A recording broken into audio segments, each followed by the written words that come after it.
Hey friends, what's happening? It's Annie Peguero. Thanks for joining me tonight. I'm going to talk about some tips that will save your life when the ish hits the fan, when an emergency happens, when the unthinkable happens. And this is going to be a touchy topic. I'm going to talk about some things that might not be PG. So if your littles are listening, maybe go into another room, put some headphones on.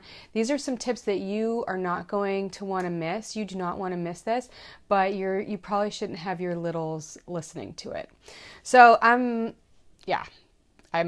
excited to talk about this. Hey Carmen, what's up girl? You know what I'm talking about all too well. Yes, you do.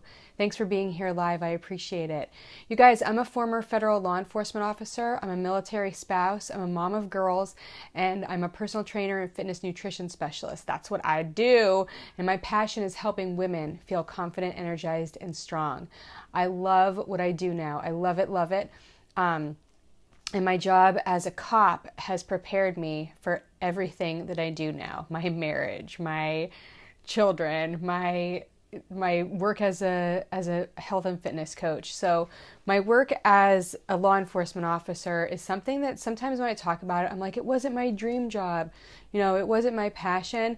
But you guys, it was some of the best years of my life at the time. And I just didn't realize that there was something different for me. So I learned so much about the world and about myself. When I worked for the National Park Service, I lived and worked in some of the most beautiful places in the lower 48. And unfortunately, people go to beautiful places to do bad things. They do. They just do.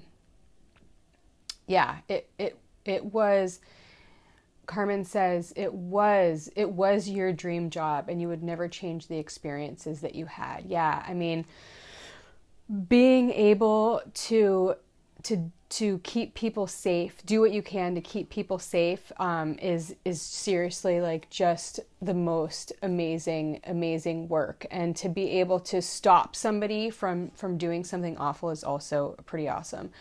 So, that work taught me to be vigilant. It taught me what to look for, and those are things that I want to talk about today, right now. So I've got my notes. I've got notes. Oh, thanks for the hearts. I think that's my Jessie. You guys, can you let me know how you're feeling right now by clicking some kind of emoji and dropping a comment, maybe tagging a friend who needs to hear this, maybe sharing it to your timeline? That would be awesome. That would make my heart beat.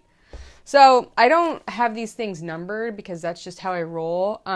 But I jotted down some things that I think are very important to talk about. And I'm going to preface this by saying, lots of people think, oh, National Park Service, whatever, she wasn't a cop. Please. I could go on about statistics for park rangers and things like that, but the training that I had and the work that I've done, I don't want to brag or toot my own horn, but I've done and seen a lot of stuff. I've kicked in doors, I've served warrants, I've handcuffed more people and touched more bad guys than I care to talk about. Stopped so many vehicles, hundreds of vehicles, been to, you guys, I could go on. And the things that I've seen, mostly car crashes and gunshot wound type things have been awful. And if I close my eyes, I could still see them all flash in front of me. So that has been an ongoing journey and struggle to repair my nervous system from all that stress and from being, trapped in and then is it sympathetic or parasympathetic? I'm pretty sure it's sympathetic, that flight or fight thing. Just repairing that for me has been a challenge. So PTSD is not just for military service members. Definitely, I didn't even know that I was so affected by all of the things that I have done and things that I've seen. And but that being said, I did all of that so I could bring this to you, and so I could prepare my girls for the world, and so I could teach women now, what to look for and how to keep your family safe. So I know that I was in all of those situations because I was the messenger, like I was the one that could be there. And that's how I look at a lot of the fatalities that I was on, a lot of the terrible things that I've seen, because my body, my being can handle it, and I was meant to be there. That is the topic of another day. Oh my gosh, I did not mean to go there. That's not on my notes. Okay. So, and that all being said, when training, basically what is training? Training is putting yourself in the position of when the ish hits the fan, right? So when cops train, they train for somebody going for a weapon in their car. They train for somebody, you know, attacking them, an ambush situation. They train for the bad stuff happening, right? You know, doctors and nurses, emergency services personnel, everybody trains for when the bad stuff happens. Military, you train for when the bad stuff happens. But for some reason, here in life, in everyday life, don't think about that. Don't talk about that. Don't talk about my child getting kidnapped. Don't think about if something bad happens to my family. Oh, don't even go there, because for some reason we think that by thinking about stuff like that, we're manifesting it. We're willing it to happen by thinking about it. I have been there. Don't tell me that you haven't been driving down the road and you picture, this is terrible, you picture a truck smashing into your car. You know you have. And you're like, oh my gosh, I can't believe I just thought of that. Why am I thinking about that? Do I want that to happen to my family? No. For some reason, it is just human nature. You know, one of the personal development books I was listening to talked about, it was like, finish this sentence. Yes, Jesse, totally, right? You've been there. You think about that and you're like, I'm a terrible mom. Why did I just think about that? No, you guys, you are thinking about it because it's kind of like human nature. You're not a pessimist. You're not a bad person. You're not willing something like that to happen. I think it's a good thing, and here's why.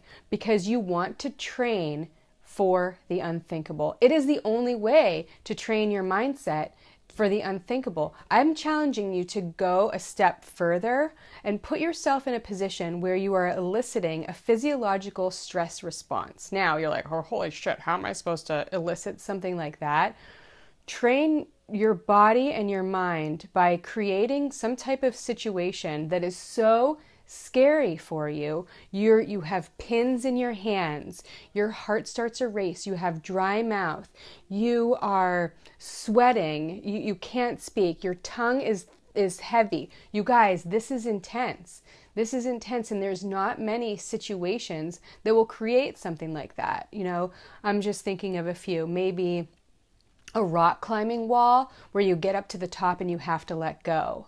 You know, if you're not a rock climber, you know, if you have never done something like that, maybe bungee jumping. Like, nobody goes bungee jumping anymore, do they? I don't know.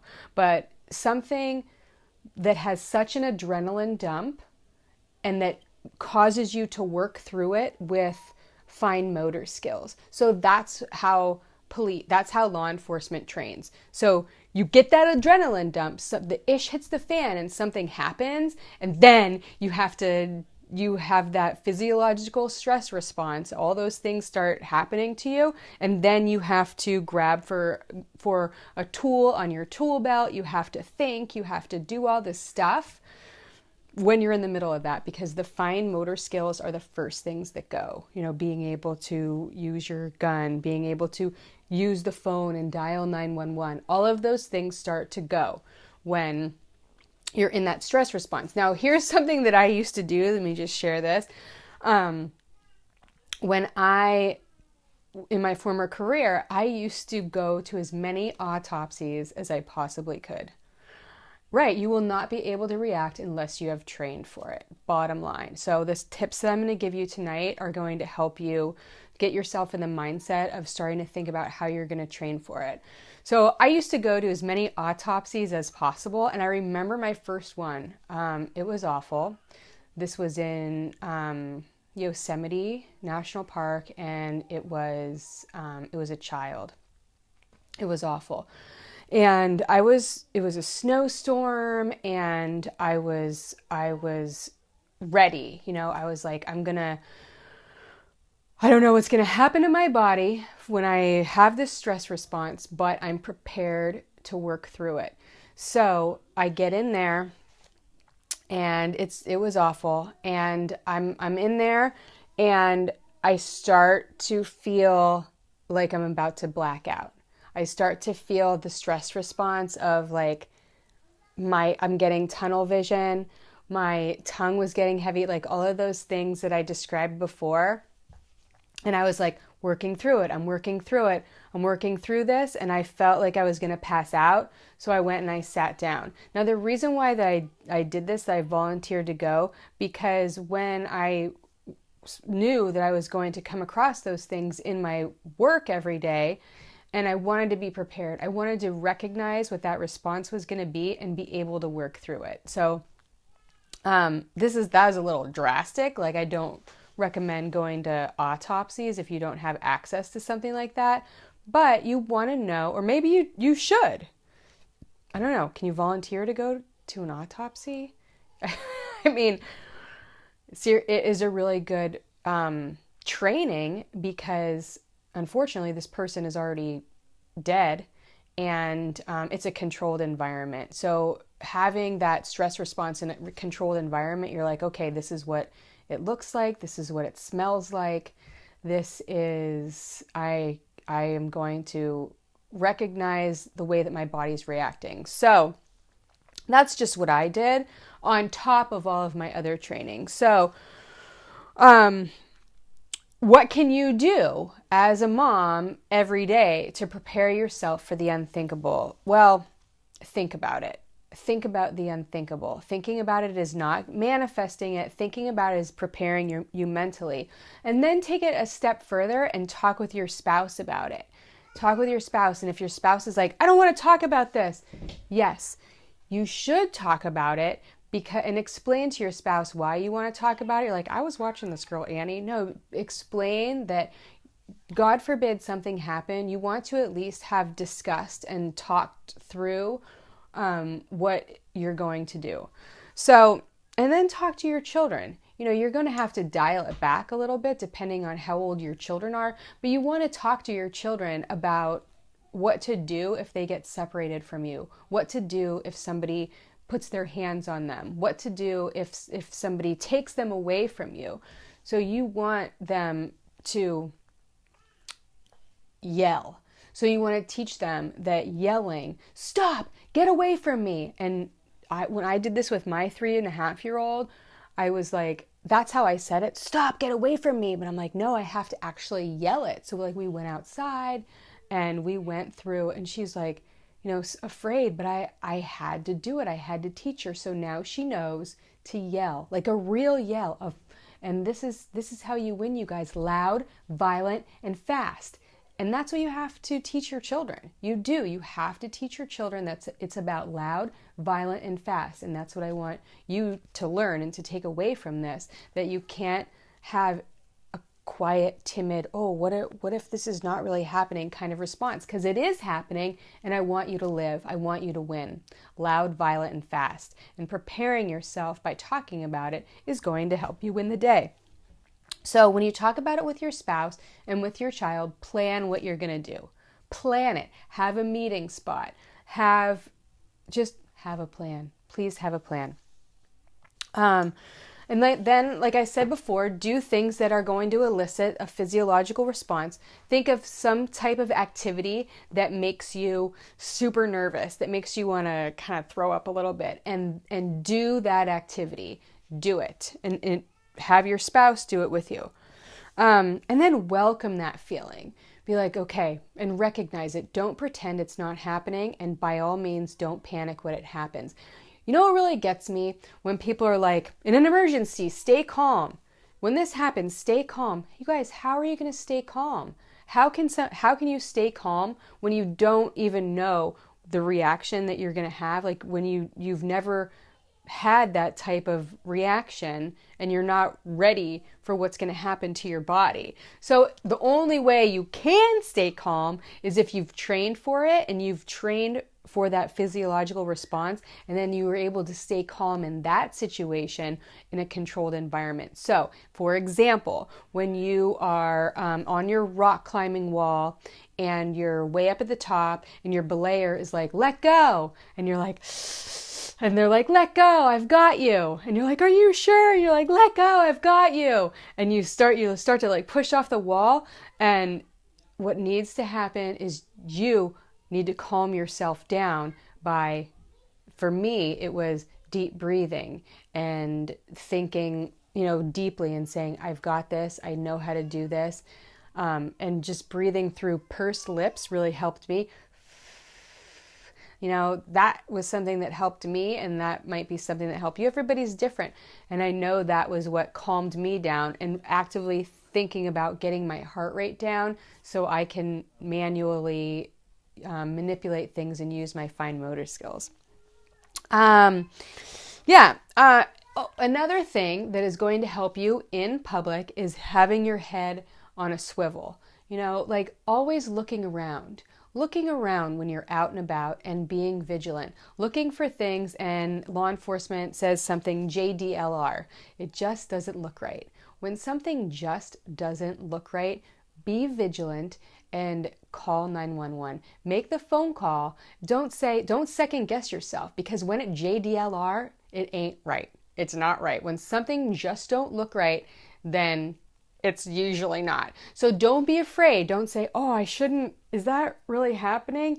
And then when you really are seeing something, there's a minute where you're like, is my mind perceiving what my eyes are seeing? There's like that second when you're looking at it, the ish is going down right over here. Maybe there's an assault going on. Maybe you're watching a child abduction. I mean, it could be anything. And you are there to witness it. And you're like, am I really seeing that? I can't really be seeing this. And you try to go on with your day. No, you are smart. If it just don't look right, then it's not right. Call 911. Call 911 right then and there. Don't wait. And just call and be like, listen, I think that I'm witnessing X, Y, and Z. Here's my location. Here's what this looks like. This person's wearing this. The car's this, and the direction of travel is this way. Tell them all that stuff. It's a lot. It's a lot, you guys, to think about when something happens. But I want to help you be prepared for when something unfortunate happens in your world. Oh, that's my cue that I gotta go. But I hope this was helpful. If you guys like this, thanks, Sula. Thanks for being here, friend. You guys, I want to answer your questions. I want to talk about this. I want to bring it to light because I think that these things are so important to discuss with your families, with your children, and with your friends in your circle of moms that we don't talk about enough. Thank you, Carmen. I think we don't talk about this stuff enough. And then when something happens, we're like, how did that happen? I wasn't prepared. I freaked out. There are ways, he just was like, get out of the tub. There are ways that you can prepare yourself for it, and I want to help you to do that. So when something happens, you're not stuck with like a deer in the headlights. Thank you guys so much. I know this was heavy. This is a heavy topic, and I usually don't talk about stuff this heavy, but I should. I need to talk about this more because I have a lot to give when it comes to these things. I'm gonna talk about it more. Thanks so much for being here. If you enjoyed this, please click an emoji, drop me a comment, share it on your timeline to bring awareness. Yes, that helps too. Do you have a pink one? Because I would like a pink one. I actually have a pin because I was the first ranger to tase somebody in Golden Gate National Recreation Area, so Taser sent me a pin. I'll wear it next time I see you. Thanks, you guys. Talk to you later. Have a really great night. See you tomorrow for day 4. Mwah.